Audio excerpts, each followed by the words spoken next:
beginning was the Word, and the Word was with God, and the Word was God. Oh, that's great. There's always the message. Or the cliff notes on the top of the Bible. This is the Ephesian amphitheater. You see that big road over there? I think that's leading to a port, doesn't it? It's leading to a nearby port. Was that where they were crucifying some of the gladiators? No, there was a 50-mile stretch where they crucified all the gladiators that followed. Yeah, that was in the Roman mainland. Huh? Yeah, that was in the Roman mainland. Roman. I mean, that was in Italy. After, are you talking about What city was that? Spartacus? Was that Rome? Spartacus, yeah. Yeah, that was in Italy. 50-mile or 25-mile road. Every 6 feet there was a crucified body. Oh my gosh. Yeah. Romans liked the theatrics. Survey of John. First portion, verses 1 through 18 of chapter 1, is the incarnation of the Son of God. So that prologue is kind of theologically explaining how the eternal Son of God became a human being.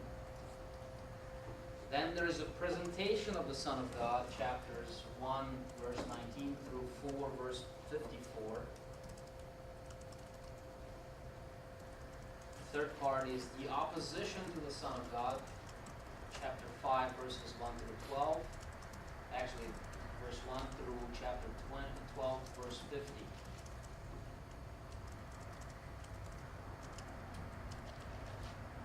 Fourth section is the preparation of the disciples by the Son of God, chapter 13, verse 1 through chapter 17, verse 26.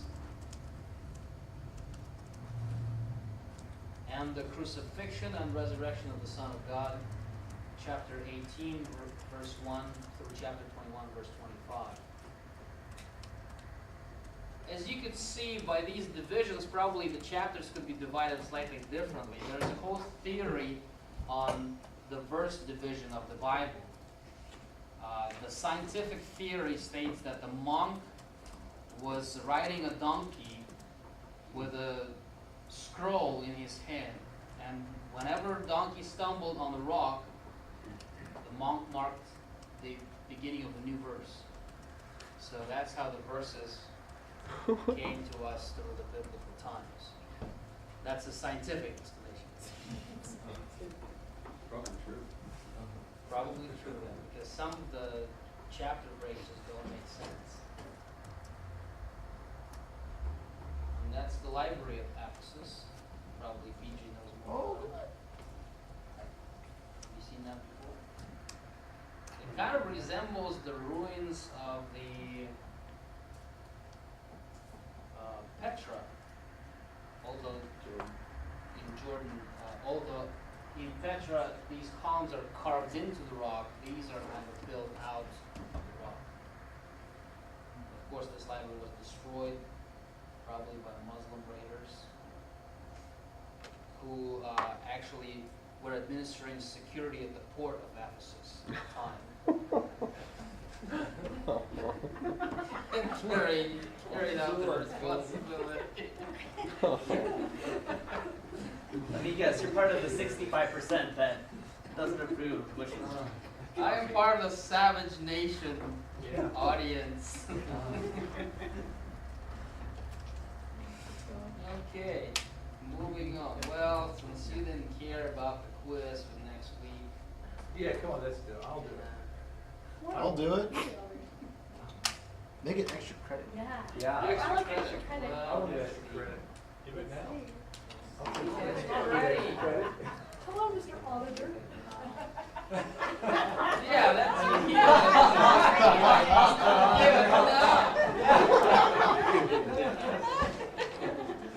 I want to see these people suffer. There's always that one in every class.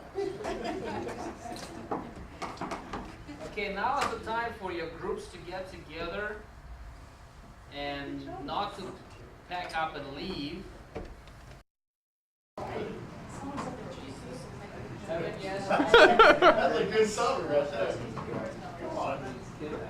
Okay, so tonight is our last lecture where we will try to summarize what we have learned from 4 different evangelists and try to see how we can apply what we already know from the Gospels and about the Gospel writers in our daily life.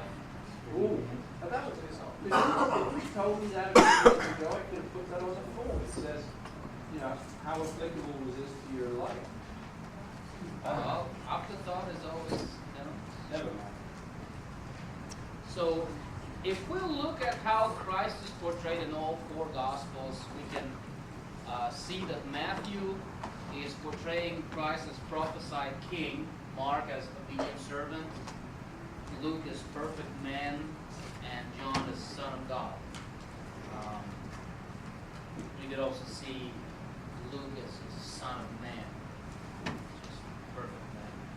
Would sound better, since it underlines that only Jesus is perfect man. So, for those of you ladies looking for perfect man, you'll be disappointed because the only one is Jesus. More so by some than others. So, if you young men who are looking for a perfect woman, Right. I already married. But so she makes you believe. Also Catherine. Original audiences, Matthew is writing to the Jewish population of Palestine. Mark writing predominantly to Romans. Luke is writing to Greeks, and John is writing to all people that are interested in philosophical or theological treatise on existence, whether there is a God, and who this God is, and so on and so forth. So it's very universal. Next value, keyword. We'll compare all 4 Gospels. Matthew is basing his prophecies on the word fulfilled. Mark is using predominantly the word immediately to underline the action nature of his gospel. Luke is using the keyword son of man to underline Christ's humanity. And John is using the word believe a lot because that's his main goal for the gospel, to shape the feelings of the person who's listening to him, reading the gospel, and make them believe. For the, yes. So you're going to put this on your website? Yes, we'll be on the website.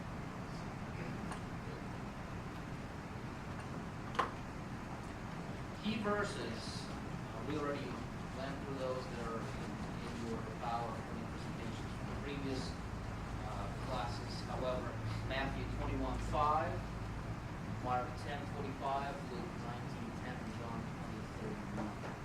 You kind of see by arrangement that the key verses are closer to the end of the gospel, probably where the climax of the story is located.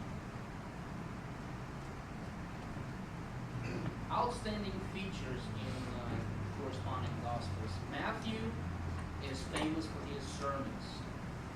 Not Matthew's sermons, but sermons of Jesus that are recorded in his gospel. There are 5 of them recorded in Matthew's gospel, and they dominate the story.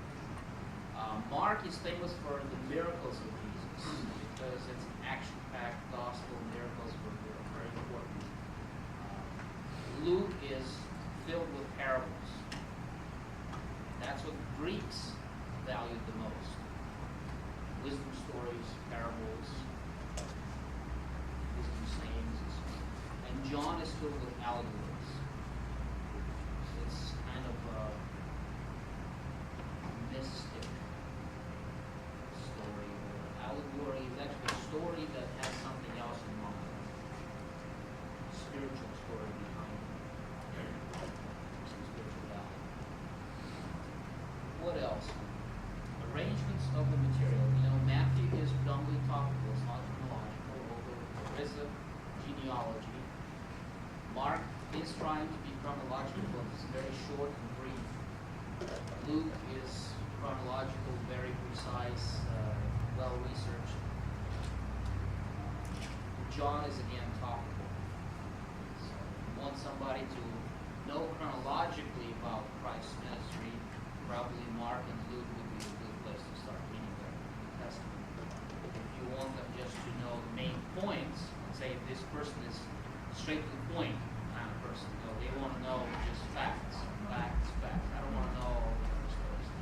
So Matthew would be good for the Jewish person who's of that mindset, and John is probably good for any secular or Gentile person that is trying to do that. An American.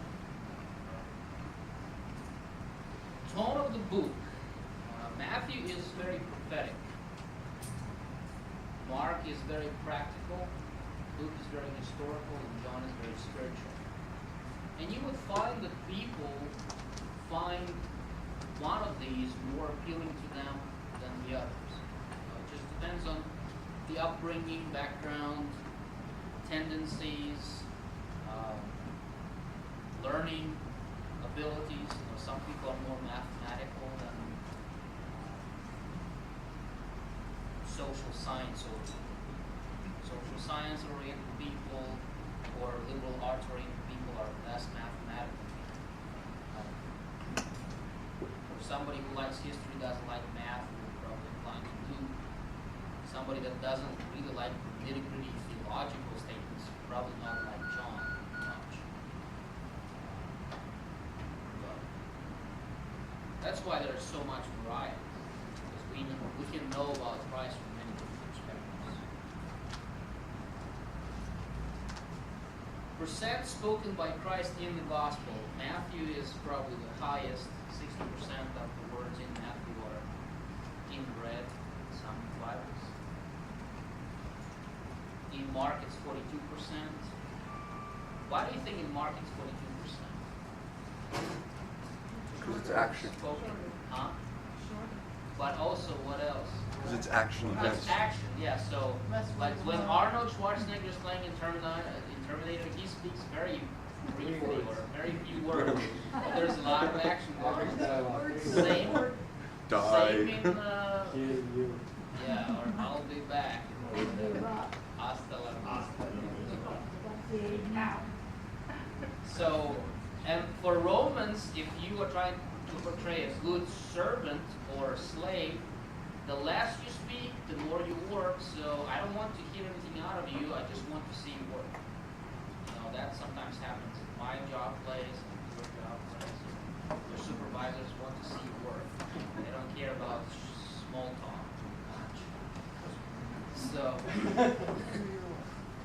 in Luke it's 50% because every human being, you know, is a communicator. So you talk 50% and you walk 50%. Same as in John, although the emphasis is on the spiritual side of things, same thing. The Son of God was as much of a human as much of his God. So he was talking and doing it. So there's a balance there. All right. Quotations from the Old Testament pertaining to the Gospels. Matthew quotes about 53 prophecies. And it's the largest book with most of the Old Testament quotations within the New Testament because it's Jewish. Jews are more concerned about how is Jesus revealed in the Old Testament. And is he revealed in the Old Testament? Mark is only using 36. Luke is using 25 because he is writing to a predominantly Gentile audience that maybe he's not familiar with Jewish writings or prophecies and cares less. You know, they know the fact Jesus is here.